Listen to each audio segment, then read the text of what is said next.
Dans l'épisode qui suit, je vous propose de découvrir un parcours hôtelier mondialement connu en République dominicaine qui compte pas moins de 5 terrains de golf, dont un régulièrement classé dans le top 30 mondial.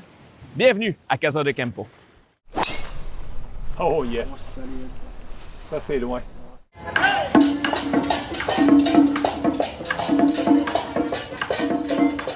Si le paradis des golfeurs existe sur Terre, il doit se trouver pas loin d'ici, à Casa de Campo.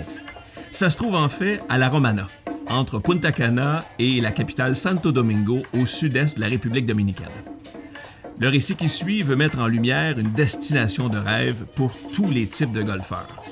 C'est aussi des rencontres que j'ai pu faire et des échanges avec des gens qui adorent l'endroit pour sa riche histoire.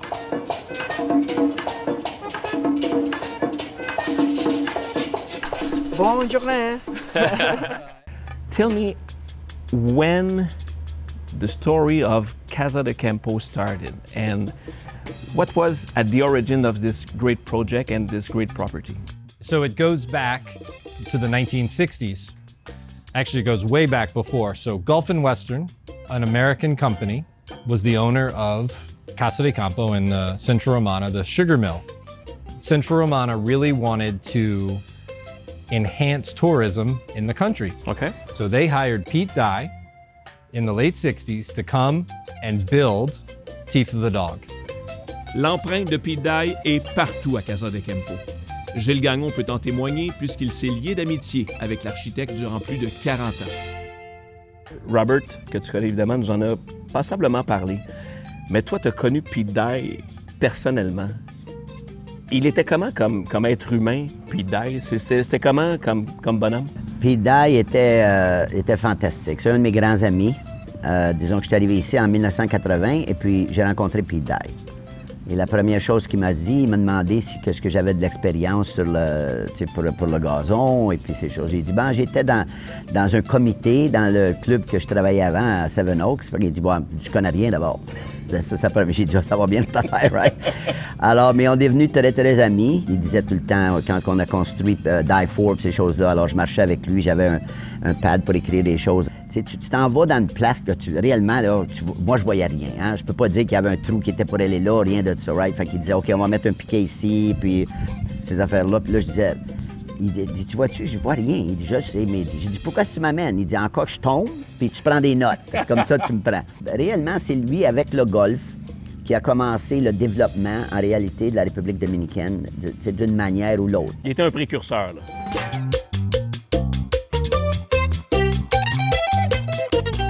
The first par 3 you come to on Teeth of the Dog is number 5, which we sort of spoke about, which is this little peninsula green. It's a short hole.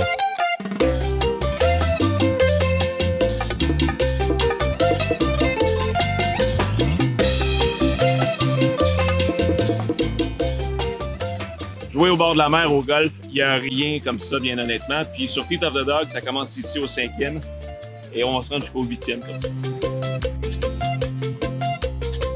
Et le résultat de Pete Dye est des plus spectaculaires. Pas moins de 7 trous au bord de la mer des Caraïbes, ce qui en fait aux yeux de plusieurs le premier chef-d'œuvre du célèbre architecte. Mais l'année 2025 marquera un tournant pour Teeth of the Dog, comme le précise Gilles Gagnon.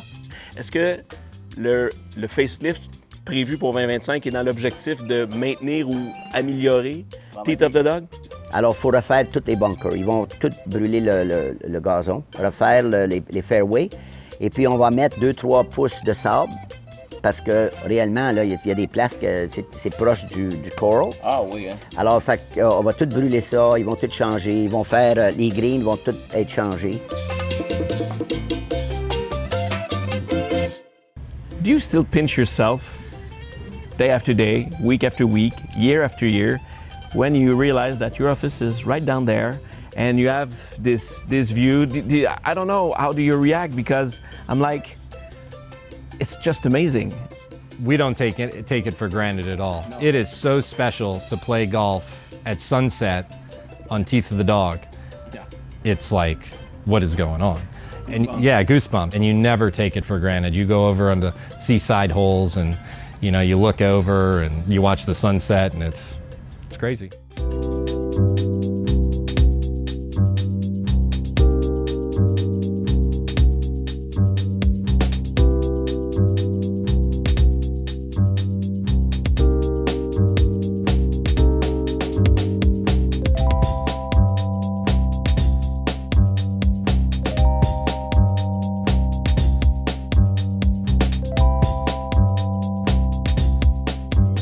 quel spectacle que c'est. C'est vraiment une séquence de trous inoubliable, c'est à faire rêver.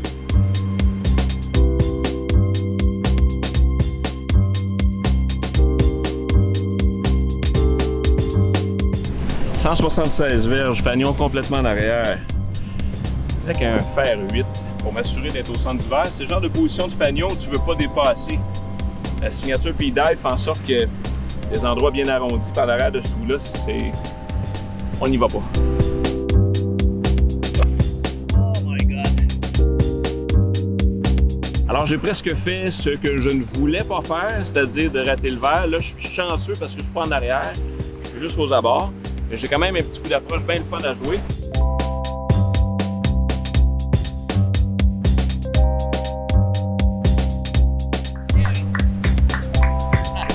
Pour ça, je dis tout le temps, c'est quoi le coup le plus important au golf? C'est le prochain. Regardez ce que ça a donné. Yo, you play very well. Thank I love you. it. That was very, yeah. Thanks for having us. I hope you enjoy the course. I Sure. see you, son, and We take care will. and have fun. Et venez apprécier le parcours ici aussi à votre tour. Bonne journée.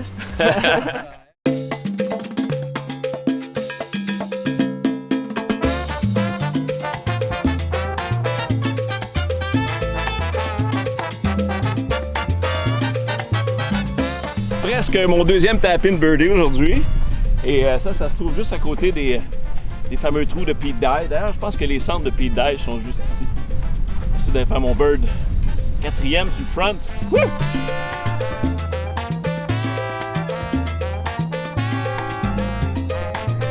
My God! What a day!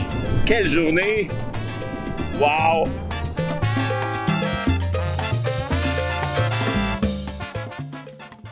I would like to talk about Pete Dye because I would like to know how important his footprint is on this property.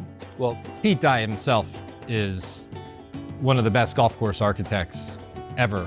But Pete has a huge footprint in Casa de Campo. All 90 holes, we have 5 golf courses, are all designed by Pete Dye. And it's really interesting because if you were to play all the golf inside Casa de Campo, you would travel through his design progress. But we really cherish the history that Pete gave us. We have a wonderful plaque on the 8th hole recognizing his work, and it was a wonderful ceremony. Tu l'as connu intimement, tu as eu la chance de partager des parties de golf avec, des repas avec, tu as voyagé avec.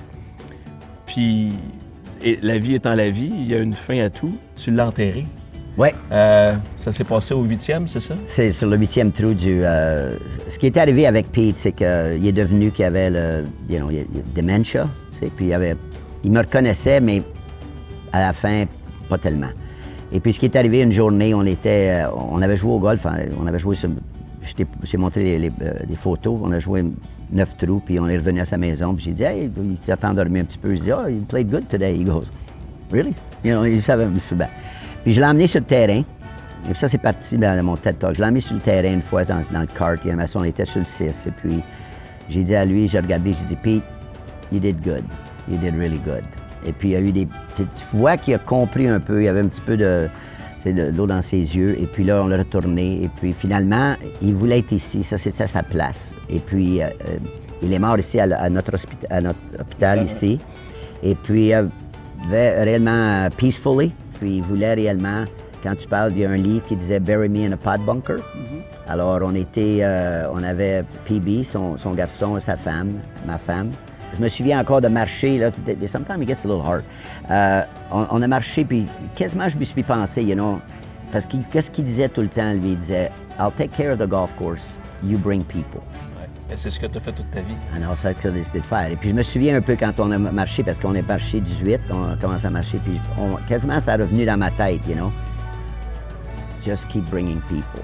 Et puis, c'est ça que je fais, là, disons, présentement. On fait des choses, et puis, c'est quelque chose que le monde dit, quand est-ce que tu vas te retirer? I live in heaven, right? Pete Dye était un amoureux du golf, tout comme je le suis, et sans doute comme vous l'êtes. Teeth of the Dog n'est assurément pas un parcours parfait, mais le célèbre architecte a su composer merveilleusement bien avec ce que la Terre avait de plus beau à lui offrir pour créer ce magnifique terrain de jeu. Et s'y retrouver en fin de journée, ne serait-ce que pour frapper quelques balles, j'avais le sentiment d'entrer en communion avec Pete Dye. Tout était plus clair et plus spectaculaire. Grâce aux ombrages laissés par le soleil couchant, on aperçoit le relief du terrain, les courbes insensées et par le fait même sa signature. C'est comme s'il était venu nous saluer et nous remercier d'être passé chez lui, afin de jouer et admirer sa création. Merci pour le clin d'œil, M. Dye. Oh yes. Ça c'est loin.